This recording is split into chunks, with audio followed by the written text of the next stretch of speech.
महाराष्ट्र के मालगांव में एक परिवार और वहां से निकली 3 लाशें। एक मासूम बच्चा, 30 साल का नौजवान और करीब 60 साल के बुजुर्ग। और 6 महीने के अंदर इन तीनों की हत्या की गई थी। पुरानी कहावत है, जर, जोरू और जमीन, यानी कि लालच स्त्री के प्रति आस्कित और जमीन हर अपराध की वजह होती है। तो इन हत्याओं की क्या वजह थी? आइए जानते हैं इस घटना की असली हकीकत। कहने को तू ऊपर वाली मंजिल में रहती है, लेकिन तुम्हें और निशु को देखे एक अरसा हो गया है। मुझे दे दो ओ बेटू, ध्यान से। क्या करूँ माँ, तुम्हें तो पता है कैसी हालत है। 4 कदम चलने को भी बहुत डर लगता है। नहीं तो क्या मेरा मन नहीं करता तुम्हारे साथ दिव्या भाभी के साथ बैठूं, दिल की 2 बातें करूं। लेकिन जब दामाद जी जाते हैं तब तो तुम आ ही सकती हो ना यहाँ पे। राजू देखो बेटा, ये तुम्हारी छोटी बहन है ना, और तुम इसके बड़े भाई हो। ये देखो इसके नाक जो है ना मूछे से मिलते हैं। देखिए कोई चांस नहीं है कि हम ये केस हार जाएं। वो प्रॉपर्टी हमारी ही रहेगी। बस आप कोई गलती मत कीजिएगा। क्या है? मुझे कोर्ट का नोटिस भेजेगा तू?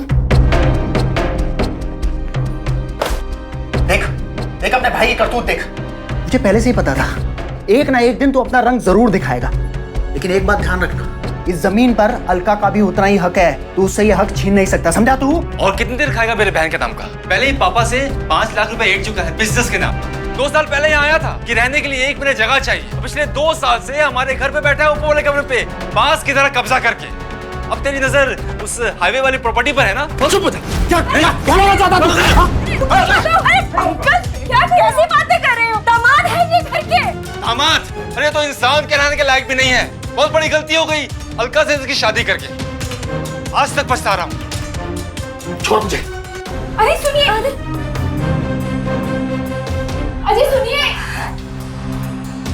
अब पछताने से क्या फायदा? जो होना था वो तो हो ही गया। लेकिन डर तो इस बात का है कि कहीं जमीन का ये टुकड़ा हम सबका काल ना बन जाए।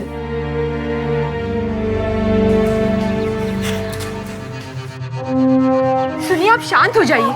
अरे बड़े भैया है वो मेरे, आप उनसे इस तरह बात करते अच्छा लगता है क्या? छोड़िए ना, इस जमीन ने तो जीना हराम कर दिया है। जीना हराम किया है तुम्हारे परिवार वालों ने।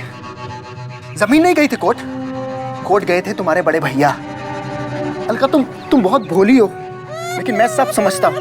ये सब तुम्हें जायदाद से दूर रखने के लिए किया जा रहा है। अरे एक जमीन को लेके आप क्यों महाभारत खड़ा कर रहे हैं? तुम्हें क्या लगता है? तुम्हें लगता है ये मैं अपने लिए कर रहा हूँ? अलका, ये मैं तुम्हारे लिए कर रहा हूँ, निशु के लिए कर रहा हूँ। और एक बात ध्यान रखना, मैं किसी को भी अपने हक को मारने नहीं दूंगा। पंकज बेटा, अपने जीजा जी से इस तरीके से बात करना ठीक नहीं है। लो मैं आ गई।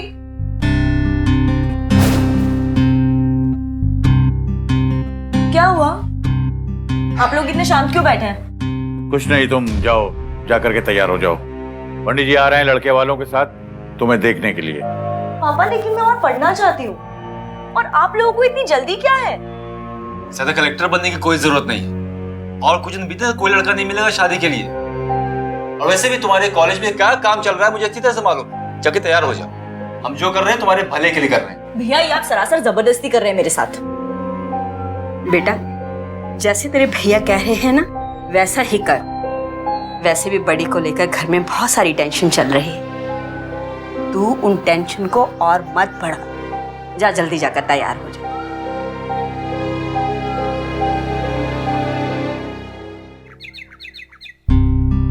आना आ। जीजू घर में? पागल है क्या? जीजू घर पे होते तो तुम्हें ऊपर बुलाती। अच्छा सुन, निशु के होने के बाद मेरे काफी कपड़े मुझे हो नहीं रहे। अरे अच्छे अच्छे हैं, कारागिरी वाले ब्लाउज है, डिजाइनर साड़ियाँ हैं, सब तू ले ले। चल आ ना। देख, वाह दीदी, ये ब्लाउज कितना प्यारा है। मैं ट्राई करूं? अरे पूछ क्या रही है, तेरे लिए तो है। अच्छा सुन, माँ कह रही थी कि वो लड़का बड़ा अच्छा है। मैं दीदी, अच्छा तो हर लड़का होता है, लेकिन मुझे कोई ऐसा लड़का चाहिए कि जब वो रास्ते पर चले तो सारे लड़के उसे देखते रहे। दीदी, मैं क्या कह रही थी कि आपने जीजू से शादी करके तो बिल्कुल जैकपॉट मार लिया है। क्या हैंडसम है वो दीदी, क्या पर्सनालिटी है उनकी। मैं तो चाहती हूँ कि मुझे बिल्कुल जीजा जी जैसा पति मिले।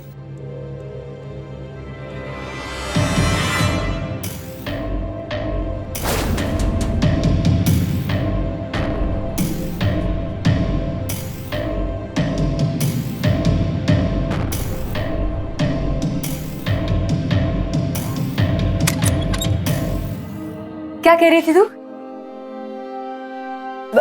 दीदी वो आपका ब्लाउज बहुत अच्छा है। अच्छा लगा ना? तू रख ले। और सुन, भैया से कुछ नहीं कहना, तुझे तो पता है ना सब। भैया में और जीजा जी में इसको लेके जंग छिड़ जाएगी। मैं चलती हूँ। अरे ये ले ले।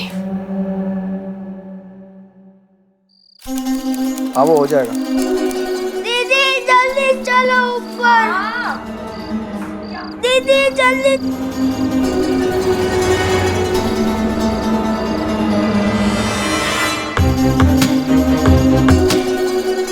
दीदी जल्दी। कितनी देर? हाँ आ रही हूँ।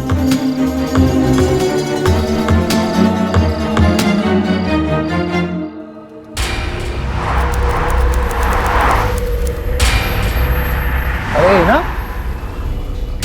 घर जा रही हो क्या? जी आओ, मैं तुम्हें छोड़ देता हूँ। नहीं जीजू, आप जाइए, आ जाओ, कोई प्रॉब्लम नहीं है। मैं कल मिलती हूँ।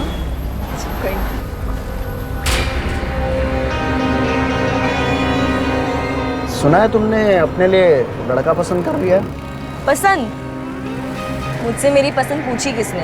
अरे तो हमें ही बता दो, हो सकता है तुम्हारी पसंद का लड़का हम ही ढूंढ दे तुम्हारे लिए। क्या फायदा, हमें जो पसंद है वो तो पहले से ही और किसी के हो चुके हैं। और वैसे भी जो चीज़ हमारी हो नहीं सकती उसकी चाह करने से क्या फायदा। लेकिन ये भी तो हो सकता है कि उसकी नज़र तुम पे टिकी हो, वो दिल से तुम्हें प्यार करने लगा हो और तुम्हें कुछ समझ ही ना आ रहा हो। बस जीजू यही रोक दीजिए। क्या हुआ? हम घर पे साथ में नहीं जा सकते ना? ओह हाँ,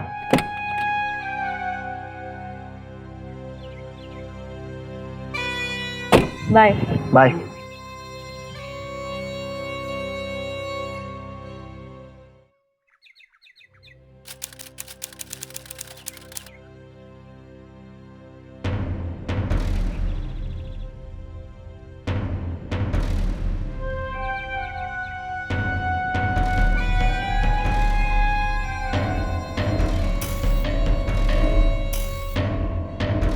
अरे बेटा हिना।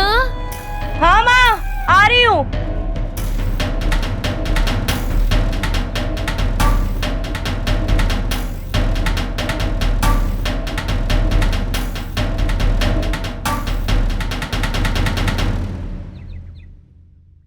हिना, तुम्हें भी चलना चाहिए हमारे साथ शादी में।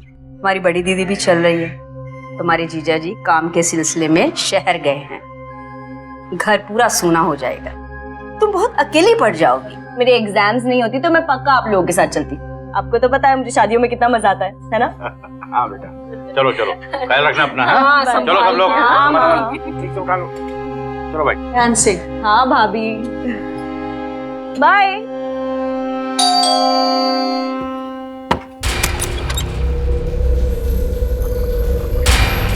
अरे आप?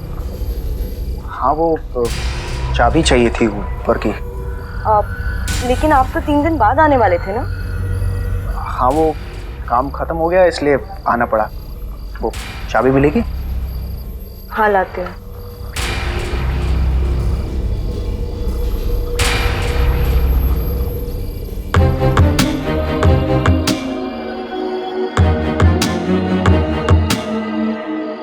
थैंक्स।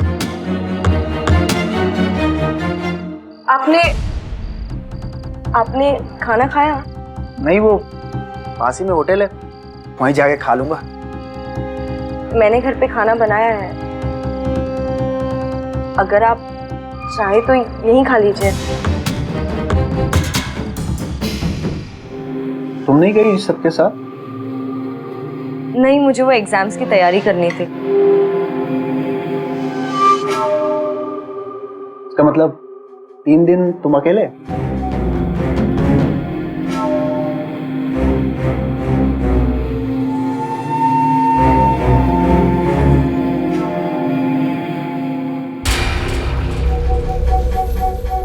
अब वो पानी नहीं आ रहा है। ओह,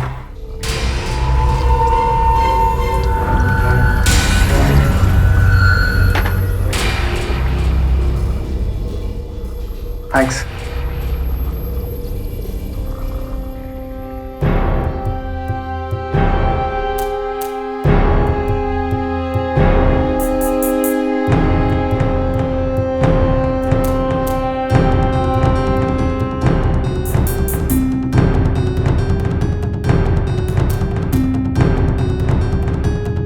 ये आप क्या कर रहे हैं? तुम्हारे ना बोलने का इंतजार।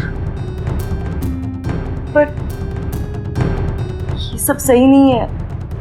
आप मेरी जीजा है। सही गलत कुछ नहीं होता है। तुम्हें पता है, तुमने मुझे पागल बना दिया है। सोते जागते बस तुम्हारा ही ख्याल आता है मुझे। सच? तुम सिर्फ मेरी हो, सिर्फ मेरी।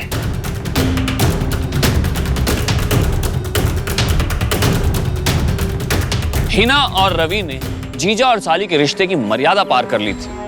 इस नए रिश्ते ने सिर्फ पति पत्नी के बीच विश्वास की डोर को ही नहीं तोड़ा था, बल्कि 2 महीनों के प्यार को भी दागदार कर दिया था। हिना नादान थी और रवि जैसे लालची इंसान की बातों में आ गई। वो सचमुच उससे प्यार करने लगी थी। लेकिन क्या रवि के जज्बात भी हिना जैसे ही थे? क्या वो उससे सचमुच प्यार करता था, या इन सब के पीछे छुपी उसकी कोई मंशा थी जिसके लिए वो हिना का इस्तेमाल कर रहा था?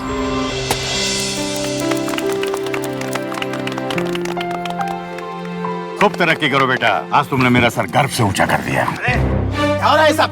हाँ? किसकी मंजूरी से चल रही है ये सब नौटंकी? अरे हटाओ यहाँ से सब, हटाओ यहाँ से। तुम्हारी इतनी हिम्मत, तुम गुंडे लेकर क्या हो? अगर आपका बेटा कोर्ट जा सकता है ना, तो मैं भी गुंडे लेकर आ सकता हूँ। जमीन का फैसला अभी तक कोर्ट में हुआ नहीं है। यहाँ पे तुम लोग कोई कंस्ट्रक्शन नहीं कर सकते, समझे तुम लोग? तो सुधरेगा नहीं ना? हमारे टुकड़े पर पलने वाला कुत्ता आज हमें ही भौंक रहा है। चलो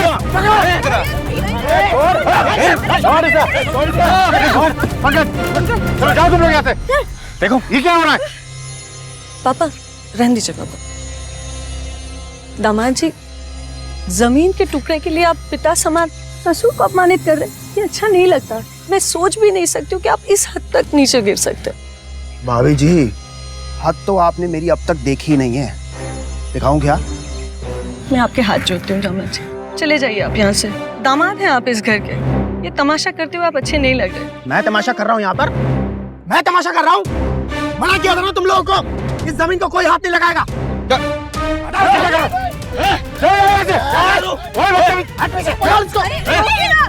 कोई इस जमीन के पास नहीं आएगा, समझे तुम लोग?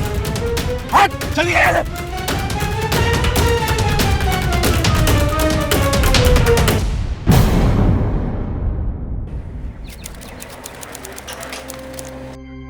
पंकज, बेटा नल में पानी नहीं आ रहा है। अरे भैया, ऊपर भी पानी नहीं आ रहा है। ठीक है, मैं ऊपर जाके देखता हूँ, शायद टंकी में कुछ फंस गया होगा।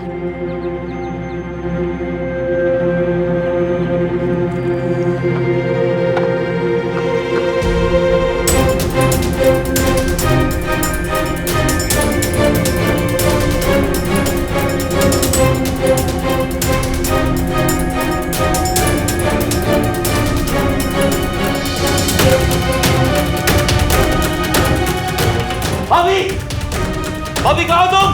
जल्दी आओ। अरे क्या हो गया? पंकज क्या हो गया राजू को? अरे राजू उठ सकता हूँ। नहीं राजू, क्या हो गया? पापा को परेशान नहीं करना।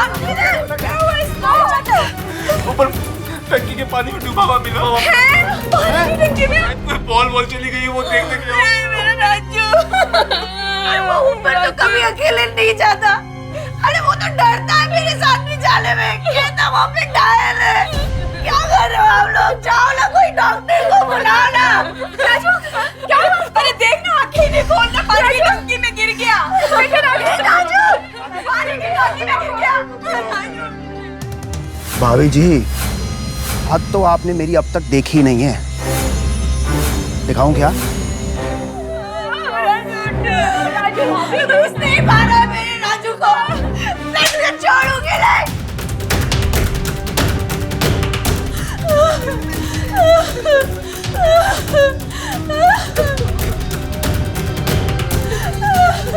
एक मासूम बच्चे की इतनी भयानक मौत किसी का भी दिल दहलाने के लिए काफी है। पर सवाल यह उठता है कि राजू को इतनी दर्दनाक मौत दी किसने? क्या कसूर था उस मासूम बच्चे का? इस सवाल का जवाब परिवार का हर सदस्य जानना चाहता था। रवि के गाल पर पड़ा दिव्या का तमाचा साफ तौर पर इस बात की ओर इशारा कर रहा था कि रवि शक के दायरे में था। पर क्या यह शक हकीकत के करीब था? यही धमकी दी थी ना तुमने कि तुम्हारी हद किसी ने देखी कहाँ है। एक मासूम बच्चे को मार डाला। वैसे बहुत अच्छा आइडिया था परिवार वालों का प्रॉपर्टी से ध्यान बांटने का। ये जो शख्स तुम्हारे बगल में बैठे हैं प्रताप जी, मैं इनकी बहुत इज्जत करता हूं। नाती था उनका, और प्रॉपर्टी के लिए उस बच्चे का कत्ल करने में तुम्हारा दिल नहीं डाला। सर मेरा यकीन कीजिए, मैंने राजू को नहीं मारा है। मैं तो बल्कि उस वक्त वहां था ही नहीं। सर मेरे दोस्त को कुछ अर्जेंट पैसों की रिक्वायरमेंट थी, जिसके लिए मुझे एटीएम जाना पड़ा था। मेरे पास उसकी सर रिसिप्ट भी है मेरे पास। सर आप चाहे तो मेरे दोस्त से भी पूछ सकते हैं।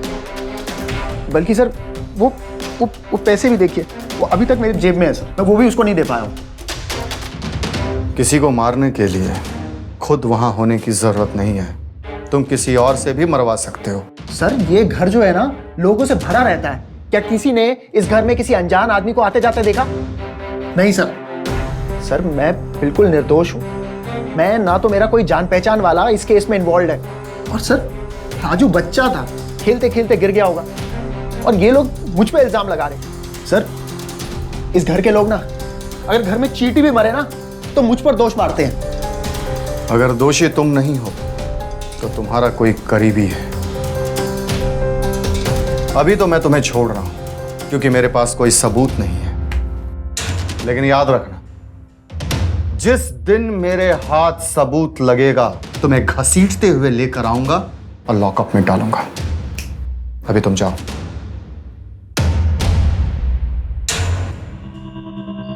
बाल बाल बच गया यार। अरे मेरे ससुराल वाले तो पीछे पड़ गए थे। भाई तूने बचा लिया आज। ये रख भाई अपने पैसे। थैंक्स। किसके फोन का इंतजार कर रहा है? ये हिना फोन ही नहीं उठा रही है, पता नहीं क्या हो गया इसे। भाई तेरे तो मजे है यार, 5 उंगली घी में और सिर कढ़ाई में।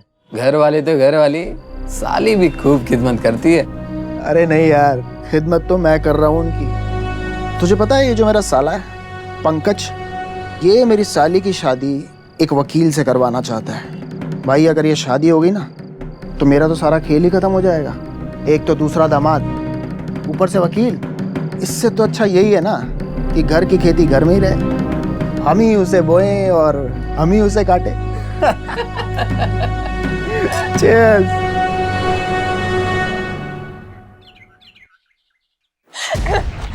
तूने ये नीच और घिनौना काम जमीन के लिए किया ना, तेरे अलावा और कोई कर भी नहीं सकता है। क्या चाहिए तुझे? भाभी मुझसे पूछ, क्या चाहिए उसे? इन्होंने कुछ क्या चाहिए? पैसा चाहिए ना, ले भाभी, मेरा बच्चा मुझे लौटा दे। दुआ एक मांगी, वो जमीन तुझे बर्बाद कर देगी।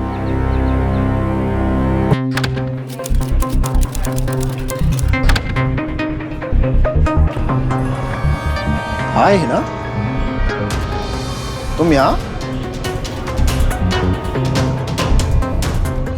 जीजा जी आप यहाँ पे क्या कर रहे हैं? अरे मैं तो अपने दोस्त से मिलने आया हूँ, पर तुम यहाँ अपने दोस्त से इंट्रोड्यूस नहीं कराओगी? जीजू ये सुधीर है, इनसे मेरी सगाई होने वाली है। सुधीर ये मेरे जीजू है, अलका दीदी के पति। Hi, nice to meet you.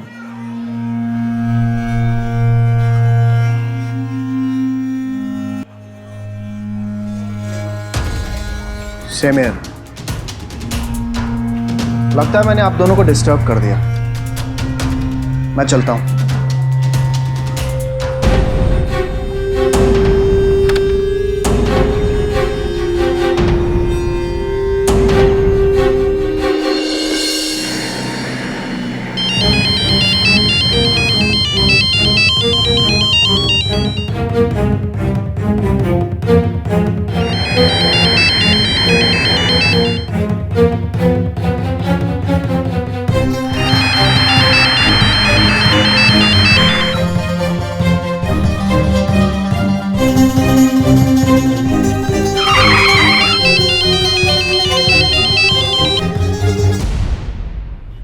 क्या है? क्यों डिस्टर्ब कर रही हो मुझे? मिल गई तुम्हें अपने मंगेतर से फुर्सत? आप ऐसा क्यों बोल रहे हैं? मुझे सच में नहीं पता था कि वो आने वाला है। पापा का अचानक में फोन आ गया, इसलिए मुझे जाना पड़ा। फोन में क्या कर सकती थी? अच्छा, मतलब सब तुम्हें मैं बताऊंगा ना? तुम्हें कुछ समझ नहीं आता है? हाँ? हेलो,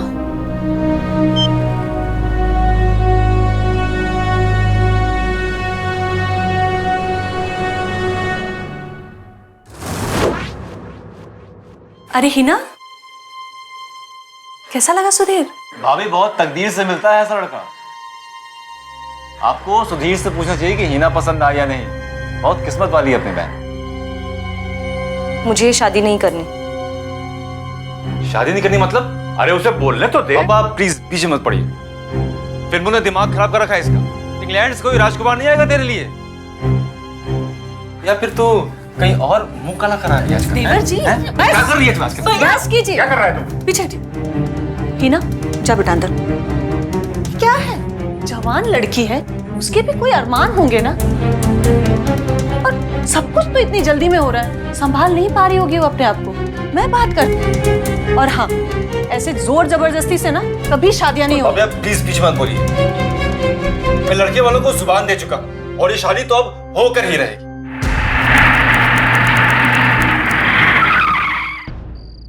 क्या है? मरने का क्या तुम लोग? अरे कौन? छोड़। बारा छोड़। चल बंटा, जमाइए ना। अरे ये क्या हो गया? हाँ? कहीं गिर भी गए क्या? नहीं, गुंडों से पिटवाया है। पिटवाया? किसने? और कौन करेगा? तुम्हारे बड़े भैया के सिवाय। क्या? इस मामले को अब अच्छी तरह से सुलटाना पड़ेगा। फुल एंड फाइनल सेटलमेंट करूंगा मैं अब इस मामले का।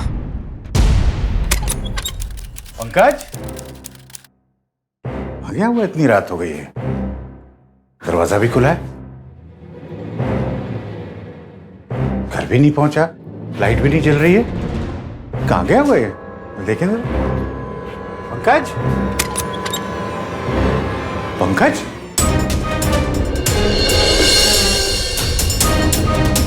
पंकज, पंकज,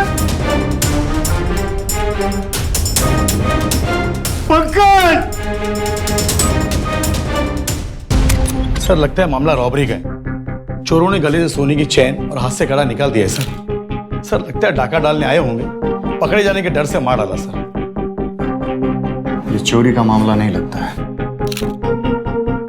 पिछले 3 महीनों में इस घर में ये दूसरा कत्ल हुआ। ये कोई बहुत ही सोची समझी साजिश है। प्रताप जी ने पहले अपने नाती को खोया, फिर अब बेटा। ये कोई बाहर का आदमी नहीं कर रहा है, इन्हीं के जान पहचान का है कोई जो ये सब कुछ कर रहा है। इन्फॉर्मर्स को अलर्ट कर दो। आम सुनार चोरी का माल नहीं खरीदता है। ये खूनी कोई ना कोई सुराग तो जरूर छोड़ेगा। मैं आपके हाथ जोड़ती हूँ, पंकज भैया को श्रद्धांजलि मत दीजिए। उनको स्वर्ग में भी शांति नहीं मिलेगी। क्या बोल रही हो भाभी? क्या ये मुझे कहना पड़ेगा कि ये क्या और क्यों हो रहा है? मानती हूँ मैं पति है तेरा, लेकिन आज जिसकी लाश पड़ी है तेरा भाई था, जिसकी सलामती के लिए तूने सालों साल राखी बांधी थी, और तुम्हारे ही स्वाद में राखी की लाश न रखी। आप लोग बेकार में मुझ पर शक कर रहे हैं। अरे मैं तो शहर में ही नहीं था, मुझे इस बारे में कुछ भी नहीं पता है। बल्कि अलका ने मुझे रात को कॉल किया था, तभी मुझे पता चला और तभी मैं आज सुबह यहाँ आ पाया हूँ। भाभी आप मत बुलाओ तुम मुझे इस नाम से। पहले राजू फिर पंकज। एक हंसते खेलते परिवार के दो चिराग अचानक बुझ गए। राजू की मौत का रहस्य अभी सुलझा नहीं था, लेकिन पंकज किसी हादसे का नहीं बल्कि एक बहुत ही सोची समझी साजिश का शिकार था। जिस तरीके से उसका कत्ल किया गया था, साफ था कि उसकी मौत किसी रंजिश के चलते हुई है। हर मौत के बाद शक रवि पर जाता, लेकिन सबूतों और गवाहों के दायरे में पुलिस के हाथ बंधे हुए थे और हर बार रवि बच निकलता। क्या यह उसकी चालाकी या शातिरता थी, या सचमुच वो निर्दोष था? लेकिन इन हत्याओं से फायदा मिलने की रवि जितनी पक्की वजह किसी और शख्स के पास थी भी नहीं। क्या वो एक शातिर मुजरिम था, या कोई और था जो रवि के कंधों पर बंदूक रखकर इन गुनाहों को अंजाम दे रहा था?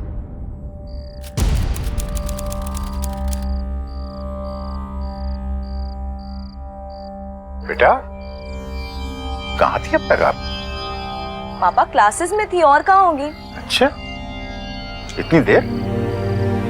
वो पापा आरती को मेरे नोट जेरोक्स कराने थे तो उसी में देर हो गई। ये आरती आपको कहाँ मिली? पापा ये कैसा सवाल है, आरती तो मुझे रोज मिलती है ना। और आप आज घर कैसे आई? पापा रोज की तरह बस में आरती के साथ। बस में आरती के साथ? नमस्ते अंकल, आप यहाँ? हाँ बेटा, वो बस की स्ट्राइक है ना, तो सोचा कि हिना कैसे आएगी, इसलिए उसे लेने आ गया हूँ। हिना को लेने? हाँ। लेकिन लास्ट 1 महीने से तो वो कोचिंग क्लासेस में आई ही नहीं है। इनफैक्ट लास्ट 10 दिनों से तो मैंने उसे देखा भी नहीं। अब मैं जाऊँ अंदर?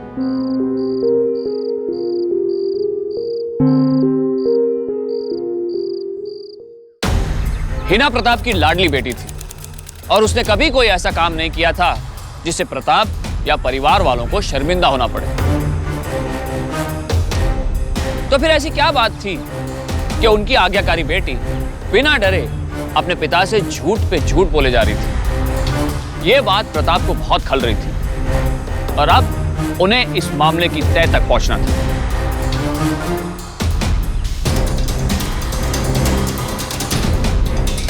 आप मुझे शुरू से ही बहुत अच्छे लगते हैं। सच बताया नहीं कभी? बताने का मौका ही नहीं मिला। क्यों डरती थी? अब क्या डरना।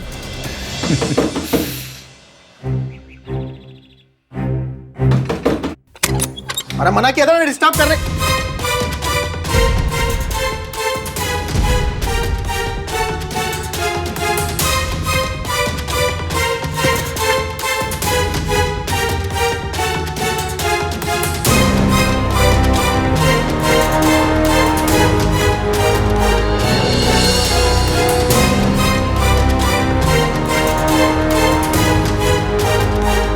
शुक्र है थोड़ी शर्म तो बाकी है, वरना तुम दोनों ने तो बेशर्मी की हद ही पार कर दी है। पापा मैं इनसे प्यार करती हूँ और उन्होंने वादा किया है कि मुझसे शादी करने वाले हैं। संगत का असर है, जो सही और गलत में फर्क महसूस नहीं हो रहा है। अरे तुम क्या बोल रही हो? तुम अपनी आवाज भी सुन रही हो? ये पाप करने के लिए तुम्हें यही आदमी मिला था? भूल गई तुम कि ये तुम्हारी बहन अलका का पति है? और तुम्हें यह भी याद नहीं रहा कि इसने तुम्हारे भाई को और राजू को मारा है? अरे आप बहुत ज्यादा बोल रहे हो, समझे आप? अरे पूरे परिवार का सर्वनाश करके अब तुम मेरी बेटियों को बर्बाद करने पर तुला है। बाबूजी अब क्या? अरे हट और बैठ चल तू, आजा हट उधर।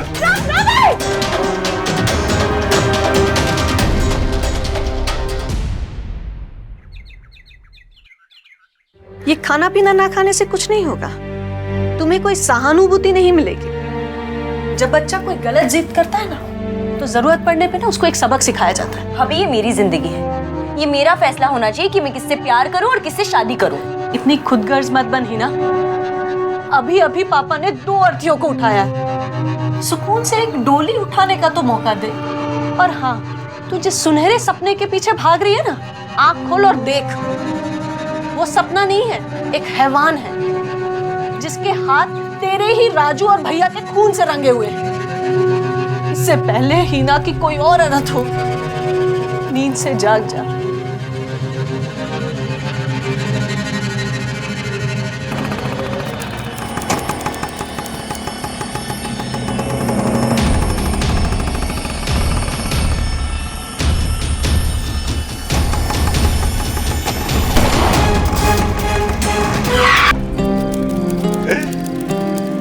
साला एक ट्रिगर दबाते ही जिंदगी की सारी मुसीबतें खत्म। ये बंदूक भी कमाल की चीज बनाई है। ट्रिगर दबाओ और मुसीबतें खत्म। तेरा दोस्त कमाल की किस्मत लेकर आया है। घरवाली भी मेरी और साली भी मेरी। तू देखना अब उस घर में सिर्फ एक ही नाम गूंजेगा, रविकांत सिंह। चल तेरा नाम गूंजवाता हूँ पुलिस स्टेशन। रविकांत सिंह, चल।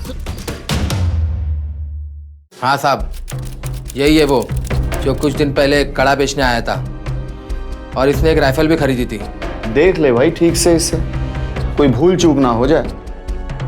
क्या है ना, कई बार ये हमारे हाथों से फिसल चुका है। अरे साहब, यही है वो, मुझे अच्छी तरह याद है। और ऐसे लंबे निशानी वाली राइफल अक्सर कोई नहीं खरीदता।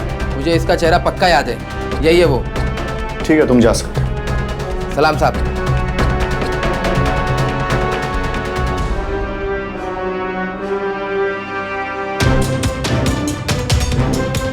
इस बार तो तुम शहर से बाहर भी नहीं गए थे और गवाहों की इतनी लंबी लिस्ट भी तुमने हमारे पास छोड़ दी है। मेरी बात मानो, कबूल कर लो। देखो, कबूल करने में ही तुम्हारी भलाई है और तुम्हारे केस में तो मैं बहुत ही पर्सनल इंटरेस्ट लूंगा कबूल करवाने में। जानते हो क्यों? क्योंकि मैं प्रताप जी की बहुत इज्जत करता था। पंकज और प्रताप जी का कत्ल तूने ही किया है और राजू को भी तुम्ही ने मारा है, क्योंकि इन लोगों ने बता दिया कि पंकज का जेवर और प्रताप जी को जिस बंदूक से गोली मारी गई थी वो दोनों चीजें तुम्हारे पास मिली हैं। बोल। सर, मैं मानता हूँ कि ये जेवर बेचकर मैंने वो बंदूक खरीदी थी, लेकिन मैं सच कह रहा हूँ, मैंने किसी का खून नहीं किया है। अरे तूने खून नहीं किया तो किसने खून किया? बताओ। हिना, देखो, हम ये नहीं कह रहे हैं कि सारे मर्डर्स तुमने किए हैं। तुम्हें डरने की कोई जरूरत नहीं है। सच सच बताओ। ऑफिसर, आपका दिमाग तो ठीक है। अरे उसका चेहरा तो देखिए, कितना मासूम है। और वो अपने पापा और भाई का खून क्यों करेगी? और आप उस दरिंदे की बात पे विश्वास कर रहे हैं जो एक ऐसा जानवर है जो प्रॉपर्टी के लिए अपने ही बच्चे को निगल सकता है। मैडम, हम इसकी बातों पर यकीन नहीं कर रहे हैं, ना ही इसके स्टेटमेंट्स पर यकीन कर रहे हैं। इसलिए तो हम हीना से पूछ रहे हैं कि वो ये कबूल कर ले कि ये मर्डर्स उसने नहीं किए। फिर मैं इसे बताऊंगा कि झूठ बोलने का अंजाम क्या होता है। फिर ये मर्डर तो क्या, अपने पैदा होने पर भी अफसोस करेगा। सच सच बता, तूने क्यों मारा? तुम बोलती क्यों नहीं है कुछ? बता दो, तूने मुझे बताया था कि ये सारे खून तूने किए हैं। बोलना, बोलना। मैंने ये सारे मर्डर्स किए हैं।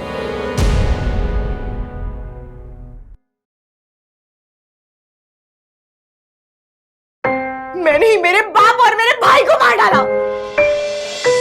बेइंतहा प्यार करती थी उससे। जब मैं रवि के साथ होती थी ना, तो हर गलत मुझे सही लगने लगता था। मैं उसके बिना जीना सोच भी नहीं सकती थी। और भैया थे कि उस लड़के से शादी करवाने पर तुले हुए थे और भैया से बात करना मुश्किल हो रहा था। उनकी जिंदगी मेरी प्यार की मौत थी।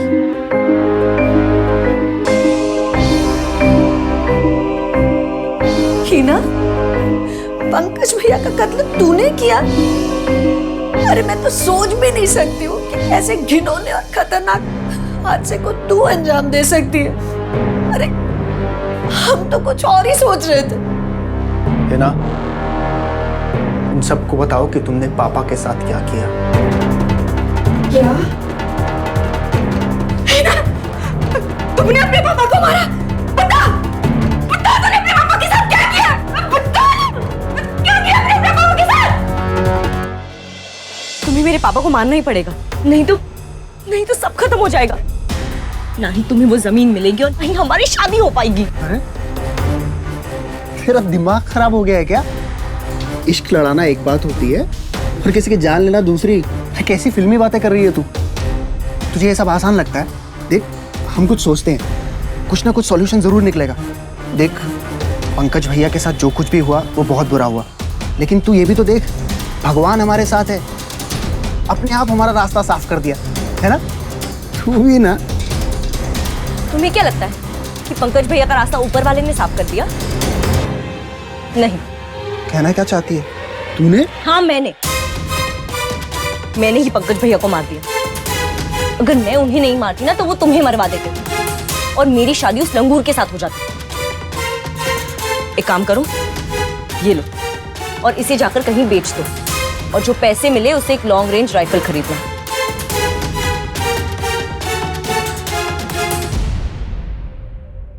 सर, मैंने जेवरात बेचे जरूर थे, उससे हमने राइफल भी खरीदी थी। मैं इसके साथ गया भी था पापा को मारने, लेकिन सर मैंने गोली नहीं चलाई। सर मैं बहुत डर गया था, लेकिन जब 2 घंटे बाद मुझे उनकी मौत की खबर मिली तो मुझे यकीन हो गया कि सर कि किसी ने पापा को मारा है। किसी को तो करना ही था ना।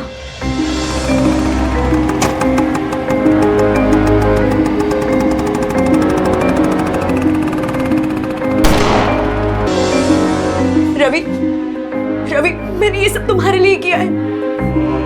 मैं तुमसे बहुत प्यार करती हूँ रवि। अरे तेरा दिमाग खराब हो गया है क्या? मैं अगर पापा को नहीं मानती तो वो तुम्हें बर्बाद कर देते और मेरी शादी किसी और के साथ हो जाती। पापा को तो मरना ही था। जिस बाप ने तुझे जन्म दिया उसी को मार डाला तूने। तू क्यों जिंदा है? तू भी मर जा।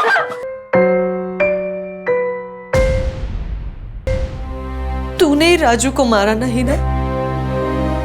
अरे उस 5 साल की नन्ही सी जान ने तेरा क्या बिगाड़ा था? उसने मुझे और रवि को देख लिया था और बेवकूफ बार बार ये धमकी दे रहा था कि अगर उसे चॉकलेट नहीं मिली तो सबको सब कुछ बता देगा। वो बच्चा था और मैं उस पर विश्वास नहीं कर सकती थी। अगर वो अपना मुंह खोल देता तो सब कुछ बर्बाद हो जाता। और मैं कितनी बावली थी, मैंने सोचा कि राजू और तू मेरी 2 बच्चे। जब राजू चला गया तो मुझे लगा कोई नहीं, तू तो है मेरे पास। अरेस्ट कर लो इन दोनों को। अलका, रवि, तुम डरना मत। मैं हूं ना, मैं सब संभाल लूंगी। हाँ, और इस बार ना हमें कोई जुदा नहीं कर सकता। अरे पागल लड़की, होश में आ। मैं तुझसे कभी प्यार नहीं करता था, मुझे तो वो प्रॉपर्टी चाहिए थी। अगर मुझे पता होता ना कि उसके लिए मुझे इतनी बड़ी कीमत चुकानी पड़ेगी तो मैं तेरी जैसी सरफरी लड़की के पास कभी ना भटकता। अरे प्यार तो दूर की बात है, जिंदगी खराब कर दिया तूने मेरी। रवि प्लीज ऐसे मत बोल। रवि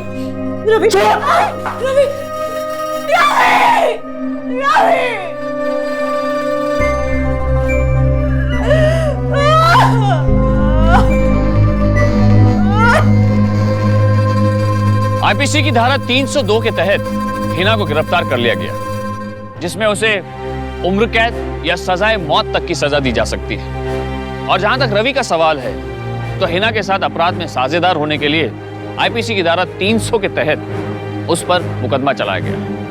प्यार के मोह में अंधी एक लड़की ने और लालच में लिपटे एक इंसान ने चौंका देने वाले जुर्म की खतरनाक इबारत लिख डाली।